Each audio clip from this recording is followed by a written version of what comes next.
Hello everyone! Today we're going to take a closer look at a story that is making the atmosphere at Fairmont Crest more tense than ever. Nicole is the one whose computer was hacked, but ironically, she is the very person being questioned by the police. Meanwhile, Marcel shows up at exactly the right moment. Laya is making moves that feel far too deliberate to be dismissed as coincidence. And Naomi is beginning to carry a growing sense of unease after accidentally witnessing something connected to Smitty. What first seemed like an incident that happened in a brief moment is now slowly opening into a much bigger secret, one that could shake an entire family to its core. Let's dive deeper into these developments to see who is really telling the truth, who is hiding something, and why silence right now may be more dangerous than anything else. At Fairmont Crest, the most terrifying thing has never been an attack coming from the outside. The most terrifying thing has always been the moment when someone in the family begins to realize that the danger had already entered the home long ago, had already sat at the dinner table, had already passed by them every single day, and had already left behind traces so small that at first everyone assumed they were nothing more than coincidence. The hack targeting Nicole should have been a very straightforward story, one where it would be easy to define the line between victim and perpetrator. But at Fairmont Crest, nothing is ever that simple. The one who was violated becomes the one being questioned. The one who should have been protected is pulled into the circle of suspicion. And the most painful part is not just that Nicole is losing control over her computer system, but that she is gradually losing control over the very people closest to her. CBS has confirmed that the April 13th storyline centers on Nicole facing the fallout from the hack, while recaps from the same week also suggest that the pressure quickly spreads to those around her, especially Smitty, Naomi, Marcel, and Laya. What makes this story so compelling is not just the fact that it is a case of data intrusion, but the bitter paradox it exposes. When the police begin questioning Nicole, the first feeling is not that justice is being served, but that the order of things has shifted in a deeply disturbing way. A woman who has just been violated in her workplace and then pushed into a position where she has to explain herself is not simply going to feel angry. She is going to feel insulted. She is going to feel as though she is being treated as if she is not entirely innocent in the tragedy that happened to her. Psychologically, this is a powerful twist for Nicole because she is not the kind of person who easily accepts a passive role. She is used to seeing a problem, naming it, and handling it. But this time, every question people ask her feels like a needle reminding her that someone else has already stayed one step ahead of her. Someone has already prepared the stage for Nicole to step onto, not as the person searching for the truth, but as a part of that truth itself.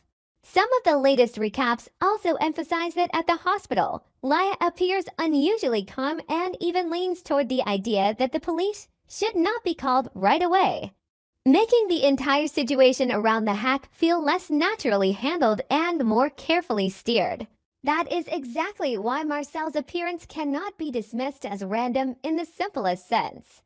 On the surface, he is there to investigate, to observe, to do the job the situation requires. But on a deeper level, the real question is not what Marcel came to do, but who made sure he arrived at exactly that moment. If Marcel is simply someone brought in to help clarify the situation, then the story follows a procedural path.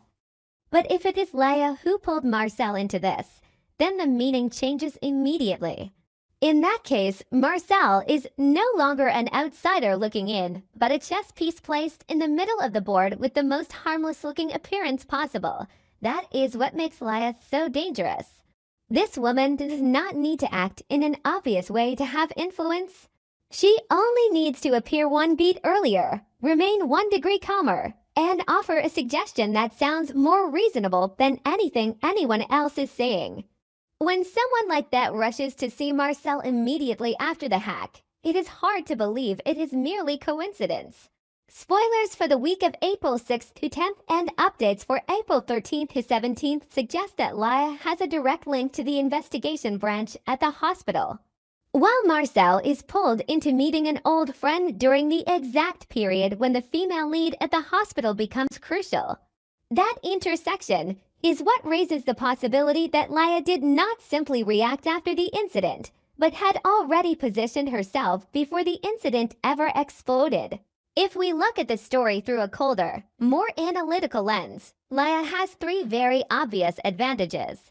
First, she understands the system well enough to know exactly where panic should appear and where calm should be maintained. Second, she understands people well enough to know who will react with logic and who will react with emotion. And third, she knows that in situations involving data and digital breaches, being only one step behind in explaining events is enough for the victim to be pushed into having to prove their own innocence. That is why the question of whether Laya wants to help Nicole or is quietly steering everything in another direction becomes the very center of this storyline. Genuine help usually comes with transparency, while manipulative interference always comes wrapped in reasonableness. What is unsettling about Laya is that she seems to be choosing exactly that kind of reasonableness. She does not need to directly accuse Nicole. She only needs to make the picture blurry enough, messy enough, and divided into enough possible directions that Nicole naturally becomes the person standing at the center of the storm. And once Nicole is trapped in that position, the people around her will begin to reveal themselves through the way they choose to stand close to her or drift away. Naomi is the most heartbreaking example of that.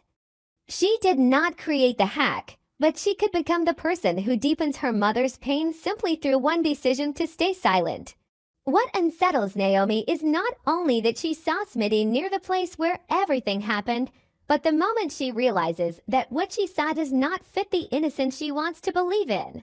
Some secrets frighten people instantly, but others lead people into denial during the first few hours, simply because admitting them would mean accepting that their entire emotional world has to change. Naomi is standing exactly on that line. If she speaks up, she may save her mother from having to carry the burden alone. But if she speaks up, she also has to accept that the man in her family has gone too far, that this chaos is no longer a distant investigation, but something that has reached directly into blood ties, marriage, and trust. Spoilers for April 13th to 17th have already shown that Naomi and Smitty are both in Nicole's office, but Naomi's reason for being there is far more innocent, while Smitty has to invent an excuse to hide his real purpose. That is why Naomi's unease is not some vague fear. It is fear that is beginning to take shape. Naomi's silence, if it continues, will become the kind of tragedy Beyond the Gates does so well. No one fires a gun. No one screams. There is no blatant betrayal so obvious that the whole room falls silent. There is only a daughter standing still for too long in front of a truth she should have spoken sooner. And that stillness could push Nicole into her loneliest position of all. Because when a mother is being questioned, what she wants most is not to know whether the system is fair, but whether her child will stand by her side the moment the storm begins. If Naomi hesitates, Nicole will not only have to endure pressure from the police, the hospital, and the questions of her colleagues. She will also have to endure a much quieter pain, the feeling that something happened right in front of someone close to her, and yet no one reached out soon enough to pull her out of the hole. And when a strong woman is forced to hold herself up alone for too long, her reaction is rarely soft. It becomes sharper, colder, and more decisive. That is exactly the seed of a much larger family collapse. Smitty, meanwhile, is tragic in a different way. What makes him dangerous is not cruelty, but the fact that he believes his purpose is righteous enough to justify doing the wrong thing. This is always the kind of character who makes the audience feel sympathy and frustration at the same time. He does not enter Nicole's area for the thrill of destruction, but because of an obsession with truth, with the need to discover what is hiding beneath the normal-looking surface of the hospital. But the problem is that people like Smitty often see their own intentions clearly while failing to see the full consequences for others. He may not yet fully understand that one secretive move on his part has already caused his mother-in-law to be questioned, pushed Naomi into a moral crisis. and place the whole family at risk of distrusting one another. In the newest spoilers, the phrase Smitty covers in front of Nicole says everything. The person who has to hide something right in front of Nicole is someone who already knows the situation is no longer small. And when people begin protecting themselves by covering things up, they have usually already entered the stage of fear, even if they refuse to admit it to themselves. What hurts here is that Smitty will probably not stay silent because of strength, but because of shame. He knows that if he takes one more wrong step, everything could collapse in a chain reaction. If he confesses too soon, he has to face Naomi's disappointment and Nicole's hurt. If he keeps hiding it, he pushes himself closer to becoming the betrayer in the eyes of the whole family. This is a very strong kind of internal conflict for older audiences because it is not loud, but deeply painful. It brings back the exact feeling of families that once began to break apart not because of hatred, but because one person thought they could quietly carry everything alone and ended up making it all worse. For Nicole, the real explosion will come through the process of connecting the dots. A woman like her will not stay forever in the position of being questioned. She will begin looking back at every glance, every explanation, every carefully timed appearance. And when an intelligent woman starts doing that while hurt, she often sees the things emotion once blurred. The first person Nicole suspects may not even be Smitty. It could be Laya, because Laya's calmness arriving at exactly the right moment and her almost perfectly timed presence make her feel like someone with a hidden hand in the staging. But if Nicole goes one step further and realizes that Naomi knows more than her daughter is admitting, then her pain will instantly change color. From anger at outsiders, she will shift into disappointment with family. And that is the heaviest blow of all, because when outsiders hurt you, you can fight back, but when loved ones stay silent, they leave behind a much deeper coldness inside.